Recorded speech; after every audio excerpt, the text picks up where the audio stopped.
Everybody, and welcome back to MT Aviation. And today I have a model review that I got for a plane that I got for Christmas, which is the Air Canada Jazz Bombardier CRJ-705, which is basically the same thing as a CRJ-900, made by Gemini jets in the 1/400 scale. So let's get right into it. I got 6 models for Christmas, and that consisted of the Air Canada 777-200, this model, a Buffalo Airways L188 Electra, and United A321neo United CRJ-550, and a American Eagle CRJ-200, but I'm not doing reviews for all of them because I don't want to cloud up a channel with model reviews. So, and I chose to do this one because this is the model that I was excited to get most, and model that I've been looking for the most. It's a very rare model. So let's get started with the box right here. Some of the older Gemini Jets boxes have white on them, like this one. It's a very old 2007, I think, release. So it says Gemini Jets up there. Air Canada Jazz 2D drawing of the aircraft, Bombardier CRJ-705, made for collectors by collectors, and 1/400 scale diecast model aircraft. We have a look inside thing. That's where the model goes. And then right here we have some nice box art, and you can pause and read this here if you would like to. Now looking at the back of the box, we have a drawing of the aircraft climbing Gemini Jets as real as it gets. Features made in China and Air Canada design registered trademarks, and 2007 Gemini Jets Las Vegas, Nevada.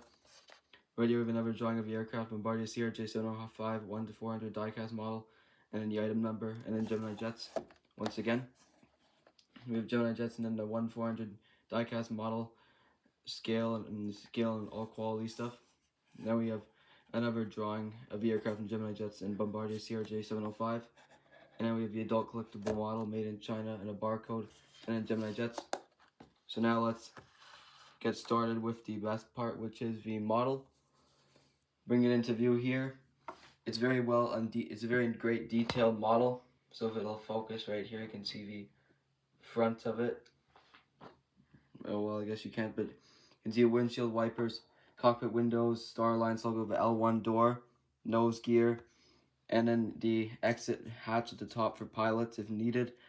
And then the nose gear number is 705. And then we have Air Canada Jazz, the windows and all that, 2 emergency exits, the wings, and then the red winglets, which I really like, the engines, cargo door, and then the registration, which is Charlie Foxtrot November Juliet Zulu, Maple Leaf flag tail 708, and that's what the nose gear thing is. I read it wrong, sorry.